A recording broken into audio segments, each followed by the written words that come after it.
et qu'on ne cherche pas donc à semer la zizanie entre nous.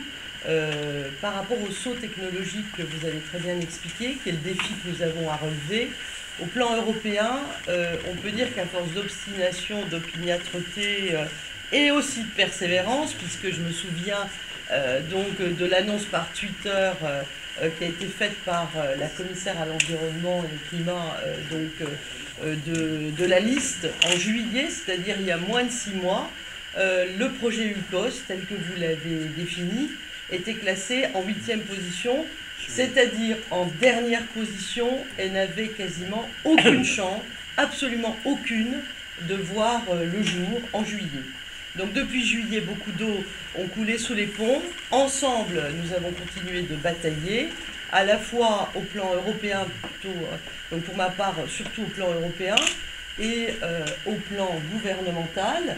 Les choses ont bien progressé, puisqu'au début de l'automne, nous sommes remontés en 5e position, ce qui était sympathique comme ça, esthétiquement on va dire, mais 5e position, c'était encore une position pleine d'incertitudes et très peu favorable comme vent pour notre site ici. Et depuis, donc on a continué de batailler, peut-être avec candeur, en pensant qu'on pouvait changer. Et vous le savez, depuis hier, le projet ULCOS, enfin le dossier ULCOS, est en première position dans la liste de la commission. Donc je ne vais pas, moi je suis un peu superstitieuse et très prudente, comme les Lorrains le sont, mais on a vraiment, si c'est confirmé, toutes les chances de l'obtenir.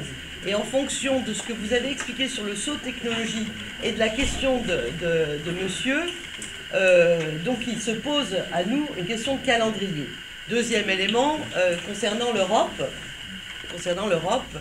le dossier dans les tuyaux communautaires, il fait l'objet d'une étude interservice de la Commission et le délai est annoncé, mais j'arrive pas à l'avoir.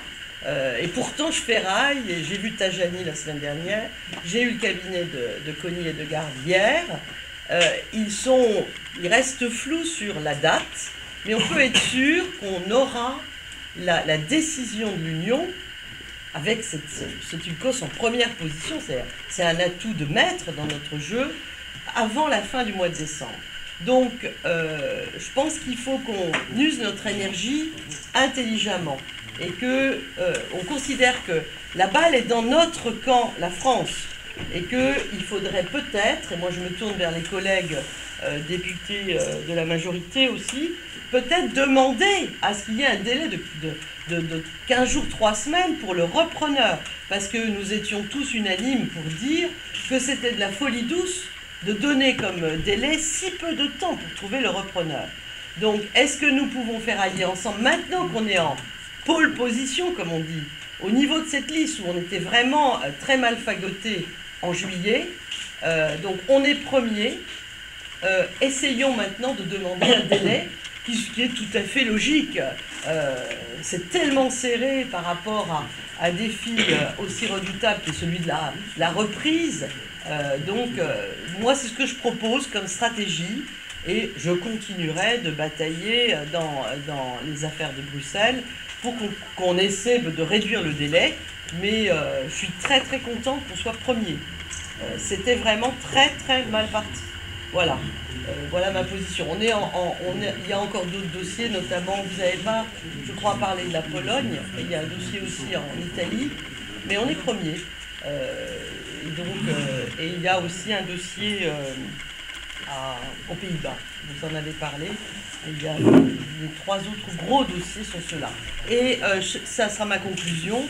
Moi, j'apprécie tout à fait la présentation qui a été faite, de tout le temps, en tous les cas, c'est ma stratégie, de tout le temps essayer d'expliquer qu'il faut combiner politique industrielle européenne et politique en ce qui concerne le changement climatique, aussi communautaire. Tout le temps les deux. Et si on arrive à démontrer à tous nos interlocuteurs que nous sommes les seuls à très bien combiner cela, on aura fait ce saut technologique.